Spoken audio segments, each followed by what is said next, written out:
നമസ്കാരം. ഏഷ്യയിലെ ടിവിയുടെ എപ്പിസോഡിലേക്ക് എല്ലാ മാന്യപ്രേക്ഷകർക്കും സ്നേഹം നിറഞ്ഞ ഹൃദയം നിറഞ്ഞ സ്വാഗതം. അതായത് നമ്മുടെ വിഷയം എന്ന് വെച്ച് കഴിഞ്ഞാൽ ഒരു കമൻ്റാണ് ഇവിടെ നമുക്ക് കമന്റ് ബോക്സിൽ വന്നിരിക്കുന്നത്. എന്താണെന്ന് വെച്ച് കഴിഞ്ഞാൽ നമുക്ക് കുറച്ചാൾ മുമ്പുള്ള ഒരു എപ്പിസോഡിൽ നമുക്ക് വിളക്ക് കത്തിക്കുന്നതിൻ്റെ കാര്യമൊക്കെ ഞാൻ ചെയ്തിട്ടുണ്ടായിരുന്നു. അപ്പം നമ്മുടെ ഒരു സബ്സ്ക്രൈബർ നമുക്കിവിടെ ചോദിച്ചിരിക്കുകയാണ്, നമുക്ക് ഏത് സമയത്തെ പ്രാർത്ഥനയാണ് നമുക്ക് കൂടുതൽ ഫലവത്തായിട്ട് വരിക, എങ്ങനെയാണ് നമുക്ക് മനസ്സറിഞ്ഞ് അല്ലെങ്കിൽ മനസ്സർപ്പിച്ച് നമ്മൾ പ്രാർത്ഥിക്കേണ്ടത്, പ്രാർത്ഥനാ വിധാനമാണ് നമ്മളിവിടെ ഒരു ചോദ്യമായിട്ട് വന്നേക്കുന്നത്. തീർച്ചയായിട്ടും നമ്മുടെ ഒരു സബ്സ്ക്രൈബർ നമുക്കൊരു സംശയം ചോദിച്ചാൽ തീർച്ചയായിട്ടും അത് തീർത്ത് കൊടുക്കേണ്ട ഒരു ബാധ്യത നമുക്കുണ്ട്. അപ്പം നമുക്കതിൻ്റെ ഒരു ഇതെന്ന് വെച്ച് കഴിഞ്ഞാൽ മറുപടിയാണ് ഞാൻ പറയാൻ പോകുന്നത്. പ്രാർത്ഥിക്കാൻ സമയമില്ല എന്ന് എല്ലാവരും പറയാറുണ്ട്, എന്നാൽ സമയമുണ്ട് പ്രാർത്ഥിക്കാൻ. തീർച്ചയായിട്ടും ഒരു ക്ഷേത്രത്തിലെ ഒരു വിധാനം നിങ്ങൾ ശ്രദ്ധിച്ചിട്ടുണ്ടാവും. ഇപ്പം മഹാക്ഷേത്രങ്ങളിലൊക്കെ ആണെങ്കിൽ, ഉദാഹരണം ഗുരുവായൂർ, ശബരിമല പോലെ ക്ഷേത്രങ്ങളൊക്കെയാണ് 12 മണി 1 മണിയാകുമ്പോൾ അടച്ച് വൈകിട്ട് 4 മണി 5 മണി സമയത്ത് തുറന്ന് രാത്രി അടയ്ക്കുന്ന ഒരു കൃത്യമായിട്ട് സമയമുണ്ട്. എന്ന് പറഞ്ഞ പോലെ നമ്മളൊരു വിധാനം ആരംഭിക്കുക, ഒരു ക്ഷേത്രത്തിലെ ഒരു പടിത്തരവ് പ്രകാരം ഒരു പൂജ ആരംഭിക്കുന്ന പോലെ തന്നെ നമ്മൾ പ്രാർത്ഥന ആരംഭിക്കുകയാണെങ്കിൽ ഒരു സമയനിഷ്ഠ നമ്മൾ ആദ്യം പാലിക്കണം. ഉദയത്തിന് ശേഷമാണ് കൂടുതലും പ്രാർത്ഥനാ വിധാനങ്ങൾ പറഞ്ഞിരിക്കുന്നത്. അതായത് സൂര്യോദയം ഓരോ ദിവസം കലണ്ടർ നോക്കിയാൽ നമുക്കറിയാം. ചില ദിവസം 5:30 ചില ദിവസം 5:45, ചില ദിവസം 6 മണിക്ക്, ചിലപ്പോൾ 6:10 ചില ദിവസം 6:30 ഉദിക്കുന്ന സമയം വരെ ഉണ്ട്. ഉദയം തുടങ്ങി 11 മണി വരെയാണ് രാവിലെ പ്രാർത്ഥിക്കാനുള്ള സമയം. അത് കഴിഞ്ഞാൽ പിന്നെ നമുക്ക് അഗ്നിപ്രജ്വലനം പാടില്ലെന്നാണ് പറയുന്നത്. വൈകുന്നേരമായാലും നമുക്ക് ഒരു 5 മണിക്ക് ശേഷം, അത് അസ്തമയ സൂര്യനെ കണക്കാക്കി ഉദയ ചന്ദ്രനെ കണക്കാക്കി നമ്മൾ വൈകിട്ട് പ്രാർത്ഥന ആരംഭിക്കേണ്ടത്. വീട്ടിൽ വിളക്ക് കത്തിക്കുന്നത് നമുക്ക് 6:15 6:45 ഇടയ്ക്ക് ശ്രീസന്ധ്യ ഈ സമയത്ത് വിളക്ക് തെളിയിച്ച് പ്രാർത്ഥിക്കുന്ന പ്രാർത്ഥനകൾക്ക് 100% ഫലപ്രാപ്തി ഉണ്ടാകുമെന്നാണ് പറയപ്പെടുന്നത്. അപ്പോൾ നമ്മൾ വൈകുന്നേരം ഒരു 5 മണിക്ക് ഒരു പ്രാർത്ഥന, 5 മണിക്ക് മാക്സിമം 8 മണി അല്ലെങ്കിൽ 9 മണിക്കകമായിട്ട് നമുക്ക് പ്രാർത്ഥനകൾ നമുക്ക് തീർക്കണം. 9:30 കഴിഞ്ഞ് കഴിഞ്ഞാൽ പിന്നെ 2 യാമം എന്നാണ് പറയുന്നത്. 2 യാമം കഴിഞ്ഞ് കഴിഞ്ഞാൽ പിന്നെ നമുക്ക് ശുഭ ഭഗവാന്മാരെ വിളിക്കുക, അല്ലെങ്കിൽ പ്രാർത്ഥനാ മന്ത്രങ്ങൾ ജപിക്കുക, പൂജകൾ നമ്മൾ പൂജകൾ പഴയ കാലത്തൊക്കെ ഈ ആവാഹന പൂജകളൊക്കെ 2 യാമത്തിന് ശേഷമാണ് ചെയ്യുക. സാത്വിക ഭാവത്തിലുള്ള പൂജകളൊന്നും നമുക്ക് കുറച്ച് രൗദ്രഭാവത്തിലുള്ള പൂജകളൊക്കെയാണ് നമുക്ക് 9:30 ശേഷം തുടങ്ങുക.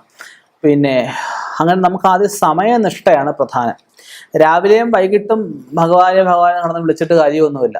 നമ്മൾ വിളിക്കുന്ന സമയം 5 മിനിറ്റേയുള്ള 5 മിനിറ്റ് നമ്മുടെ മനസ്സ് ഏകാഗ്രമാക്കിക്കൊണ്ട്, മനസ്സ് വേറെ ഒരു ചിന്തകളും പാടില്ല, മനസ്സ് അചഞ്ചലമായിട്ട് ചാഞ്ചല്യമില്ലാതെ കണ്ടിട്ട് വേണം ഭഗവാനെ വിളിക്കാനായിട്ട്. ഭഗവാനെ വിളിച്ചുകൊണ്ട് കാര്യസാധ്യം ഉണ്ടാവുമോ, ഭഗവാൻ നമ്മുടെ പ്രാർത്ഥന കേൾക്കുമോ, പ്രയോജനം ഉണ്ടാവത്തില്ലയോ, ഇങ്ങനെയൊക്കെ ചിന്തിച്ചുകൊണ്ട് നമ്മൾ വിളിച്ചു കഴിഞ്ഞാൽ പ്രയോജനം നമുക്കുണ്ടാവത്തില്ല. മനസ്സർപ്പിച്ച് ഭഗവാനെ വിളിക്കുക. നാമം ക്ലുപ്തമായിട്ട് വീട്ടിൽ അശുദ്ധിയൊന്നുമില്ല എങ്കിൽ തീർച്ചയായിട്ടും വീട്ടിൽ നമ്മൾ ഉണ്ടെങ്കിൽ സമയബന്ധിതമായിട്ട് തന്നെ കാലും മുഖമെങ്കിലും, ഏറ്റവും കുറഞ്ഞത് കാലും മുഖമെങ്കിലും കഴുകിയിട്ട് നമ്മൾ പ്രാർത്ഥിക്കണം. പ്രാർത്ഥിക്കുമ്പോൾ ഹരേ രാമ ജപിക്കാം, നമഃശിവായ ജപിക്കാം, നാരായണ ജപിക്കാം, ദേവീ സ്തുതികൾ നമുക്ക് ജപിക്കാം, ലളിതാ സഹസ്രനാമം ജപിക്കാം, കനകധാര സ്തോത്രങ്ങൾ ജപിക്കാം, അഷ്ടകങ്ങൾ, അഷ്ടോത്തര ശതകങ്ങൾ, ഭുജകങ്ങൾ, ഇങ്ങനെയുള്ള മന്ത്രങ്ങളൊക്കെ നമുക്ക് ജപിക്കാം. കർക്കിടക മാസമാണെങ്കിൽ രാമായണം ജപിക്കാം, ചിങ്ങമാസം തുലാമാസം ഒക്കെ ആണെങ്കിൽ ഭാഗവതം നമുക്ക് ജപിക്കാം. അങ്ങനെയൊക്കെയുള്ള ഓരോ വിധാനങ്ങളുണ്ട്. ഇപ്പം നവരാത്രി കാലത്തൊക്കെ ആണെങ്കിൽ ദേവീ ഭാഗവതം നമുക്ക് ജപിക്കാം. അപ്പം അങ്ങനെയുള്ള ഗ്രന്ഥങ്ങളൊക്കെ അതാത് ദേവന്മാർക്ക് പ്രീതികരമായിട്ടുള്ള, അതായത് ദേവന്മാരുടെ കീർത്തനങ്ങളൊക്കെ ഉള്ള ഗ്രന്ഥങ്ങളൊക്കെ നമുക്ക് നിത്യവും രാവിലെയും വൈകിട്ടും ഒക്കെ പാരായണം ചെയ്യാം. സമയബന്ധിതമായിട്ട് കഴിവതും നമുക്ക് ഈ കീർത്തനങ്ങൾ ജപിക്കാനും മന്ത്രങ്ങൾ ജപിക്കാനും ശ്രദ്ധിക്കുക എന്നുള്ളതാണ് ആദ്യത്തെ. രാവിലെ പറ്റുമെങ്കിൽ രാവിലെ, നമുക്കിപ്പം നൈറ്റ് ഡ്യൂട്ടി ഉള്ള ഒരാളിന് സന്ധ്യയ്ക്ക് ജപിക്കാൻ പറ്റത്തില്ല, രാവിലെ പറ്റത്തുള്ളൂ. ഇപ്പോൾ ഡേ ഡ്യൂട്ടി ഉള്ള ഒരാളാണെങ്കിൽ വൈകിട്ടേ നമുക്ക് ജപിക്കാൻ പറ്റത്തുള്ളൂ. അപ്പം നമ്മൾ രാവിലെയും വൈകിട്ടും പറ്റുമെങ്കിൽ രാവിലെയും വൈകിട്ടും ജപിക്കുക. ശുഭവസ്ത്രധാരികളായിട്ട് ജപിക്കുക. അതായത് നമ്മൾ സന്ധ്യയ്ക്കൊന്നും ആഹാരം കഴിക്കാൻ പാടില്ല. അതുപോലെ ശുഭവസ്ത്രം, വെളുത്ത വസ്ത്രം അല്ലെങ്കിൽ കടും നിറം അല്ലാത്ത വസ്ത്രങ്ങളൊക്കെ ധരിച്ച് വേണം നമ്മൾ കഴിവതും നമ്മൾ ജപിക്കാനായിട്ട്. ഇറുകി പിടിച്ച് കിടക്കുന്ന ഡ്രസ്സുകളൊക്കെ ഇട്ടുകൊണ്ട് നമ്മൾ കഴിവതും ജപിക്കാതിരിക്കുക. അതുപോലെ തന്നെ നമ്മൾ ഈ ഭക്ഷണമോ അല്ലെങ്കിൽ എന്തെങ്കിലും വെള്ളമോ കുടിച്ചിട്ടുണ്ടെങ്കിൽ അതൊക്കെ കഴുകി കാലും മുഖമോ കഴുകി, പറ്റുമെങ്കിൽ അത് മേലെ കഴുകുക അല്ലെങ്കിൽ കുളിക്കുക. അങ്ങനെ ശരീരശുദ്ധി വരുത്തിയ ശേഷം വേണം നമ്മൾ വിളക്ക് കത്തിക്കാൻ. സന്ധ്യയ്ക്ക് നമുക്ക് വിളക്ക് കത്തിച്ച് നമ്മൾ ജപിക്കുമ്പോൾ തീർച്ചയായിട്ടും നമുക്ക് പല്ല് തേക്കുകയോ കുളിക്കുകയോ ഒക്കെ ചെയ്തിട്ടല്ലേ പറ്റുമെങ്കിൽ മേലെങ്കിലും കഴുകിയിട്ട് നമുക്ക് വിളക്ക് കത്തിച്ച് നാമം ജപിക്കുന്നതായിരിക്കും ഏറ്റവും നല്ലത്. കാലും മുഖം കഴുകിയ ശേഷം നമുക്ക് വിളക്ക് കത്തിക്കുക. വിളക്ക് കത്തിച്ച ശേഷം നമുക്ക് രാവിലെ ഭസ്മം തൊടുകയാണെങ്കിൽ നനച്ച് തൊടുകയും വൈകിട്ട് നമ്മൾ ഭസ്മം തൊടുകയാണ്, പ്രദോഷത്തിനാണെങ്കിൽ നനച്ചു തൊടാം. സാധാരണ ദിവസമാണെങ്കിൽ ഭസ്മങ്ങളാണ് സന്ധ്യയ്ക്ക് നമുക്ക് തൊടാൻ പറയുന്നത്. ഭസ്മം നമുക്ക് സാധാരണ പോലെ നമുക്ക് നനയ്ക്കാതെ തൊടുകയും ചെയ്ത ശേഷം വേണം നമുക്ക് പ്രാർത്ഥിക്കാൻ എന്നാണ് പറയപ്പെടുന്നത്. ഇപ്പോൾ സന്ധ്യ കഴിഞ്ഞ് ഉണ്ടാവാവുന്ന രോഗങ്ങൾ, സന്ധ്യ കഴിഞ്ഞ് ഉണ്ടാവാവുന്ന മനപ്രയാസങ്ങൾ, സന്ധ്യ കഴിഞ്ഞ് ഉണ്ടാവാവുന്ന ഈ ജീവികളുടെയൊക്കെ ആക്രമണങ്ങൾ, അതുപോലെ ഒരുപാട് ദുരിതങ്ങളെ നമുക്ക് മാറ്റിയെടുക്കാൻ, പിറ്റേ ദിവസം ശുഭകരമായിട്ട് വരാൻ, ഐശ്വര്യമായിട്ട് വരാൻ ഒക്കെയാണ് സന്ധ്യയ്ക്ക് പ്രാർത്ഥിക്കുന്നത്. ആ ദിവസത്തെ ശുഭകരമായിട്ട് വരാനായിട്ടാണ് രാവിലെ നമ്മൾ പ്രാർത്ഥിക്കുന്നത്. അപ്പോൾ രാവിലെയും വൈകിട്ടത്തെയും പ്രാർത്ഥന തുല്യ പ്രാധാന്യം അർഹിക്കുന്നത് തന്നെയാണ്. അപ്പം അത് മനസ്സിലാക്കുക. രണ്ടു നേരത്തെയും പ്രാർത്ഥനയ്ക്ക് തുല്യ പ്രാധാന്യം തന്നെയാണ്. അപ്പം നമുക്ക് രാവിലെ പ്രാർത്ഥിക്കാൻ പറ്റുന്നില്ല എങ്കിൽ രാവിലത്തെ കൂടെ മന്ത്രങ്ങൾ വൈകിട്ട് ജപിക്കണം. പഴയ കാലത്ത് എന്ന് പറഞ്ഞാൽ ഇല്ലത്ത് 10 കുളത്തിൽ 10 100, ക്ഷേത്രത്തിൽ 10 1000 എന്നാണ് പറയുന്നത്. ഇല്ല മീൻസ് വീട്ടിൽ 10 വിശ്വാസം അയച്ചാൽ 10ന്റെ ഫലം കിട്ടും. കുളത്തിലാകും 10ന് 100ന്റെ ഫലം കിട്ടും. ക്ഷേത്രത്തിലാകും 10ന് 1000ന്റെ ഫലം കിട്ടും. കലിയുഗത്തിലേക്ക് വരുമ്പോഴത്തേക്കും നാമജപങ്ങളുടെ ഫലപ്രാപ്തി കുറഞ്ഞു വരിക. ഇല്ലത്ത് 10 1, കുളത്തിൽ 10 2, ക്ഷേത്രത്തിൽ 10 3 എന്ന വിധാനത്തിലേക്കാണ് പോകുന്നത്. അപ്പം എത്രമാത്രം അതിൻ്റെ ഫലം കുറഞ്ഞു എന്ന് ആലോചിച്ച് ഓരോ ദിവസവും പ്രാർത്ഥനകൾ വർദ്ധിപ്പിച്ച് വേണം നമ്മൾ മുന്നോട്ട് പോകാനായിട്ട്.